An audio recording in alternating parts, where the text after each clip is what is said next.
Hoy en Juntos a las 3 nos acompaña Alirio Rodríguez, médico general, para hablarnos de cómo reconocer que un dolor de cabeza es migraña. Para saber si un dolor de cabeza es migraña o orientar el diagnóstico hacia ese lado, el dolor de cabeza debe ser en media cabeza, generalmente de tipo pulsátil, y involucrar otros síntomas como sensación de náuseas, vómito u hormigueo en el mismo lado, en el brazo, del mismo lado donde se está produciendo el dolor de cabeza. ¿Hay niveles en la migraña? Digamos, hablamos de dos tipos de migraña fundamentalmente, una que es con aura y otra que es sin aura.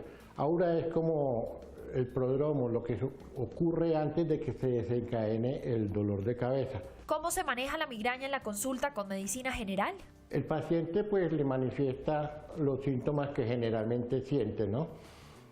Desafortunadamente la migraña no tiene un examen de laboratorio que pueda decir el médico, esto es una migraña como resultado del examen. La migraña se diagnostica por la historia clínica, o sea, por los datos que el paciente le suministra y porque el médico al examinarlo no encuentra síntomas de otra fuente de ese dolor de cabeza, ¿no? En algún momento dado, cuando se está haciendo el diagnóstico de migraña, es muy importante descartar otros, digamos, diagnósticos que puedan ser enfermedades graves y que puedan pasar como una migraña. Entonces hay que hacer unos exámenes adicionales, como por ejemplo una resonancia nuclear magnética de cráneo o un electroencefalograma. ¿Qué medicamento se le da al paciente antes de ir al neurólogo? Generalmente el primer paso son los analgésicos, ¿no? Enseñarle al paciente qué analgésicos puede tomar, cómo tomarlos y sobre todo en qué momento tomarlos, ¿no? Después de eso vienen unos medicamentos que ya son propiamente antimigrañosos, pero la remisión o ya la consulta con el neurólogo se hace cuando los episodios son demasiado frecuentes, ¿sí? Y que producen un grado de incapacidad importante en la vida del paciente.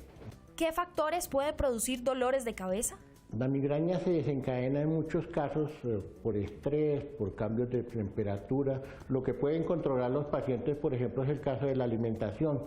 Hay algunos alimentos que desencadenan los ataques de migraña, principalmente chocolate, quesos curados, carnes ahumadas, algunos cítricos, el alcohol, el tabaco o las luces, por ejemplo, destellantes, fosforescentes, ambientes ruidosos. Todas estas cosas el paciente tiene que identificarlas y tratar de eliminarlas en su vida para evitar que le desencadenen ataques de migraña. ¿En qué momento una persona con dolor de cabeza debe ir a urgencias? En algunos casos los dolores son tan intensos que hacen que el paciente tenga que acudir a urgencias porque algunos ataques están asociados a vómito. El paciente no puede controlarlos con medicamentos tomados, hay que usar medicamentos por vía subcutánea o incluso a veces intravenosa. ¿Cómo se puede manejar la migraña sin medicamentos? Además de los medicamentos que hablábamos, antimigrañosos y analgésicos,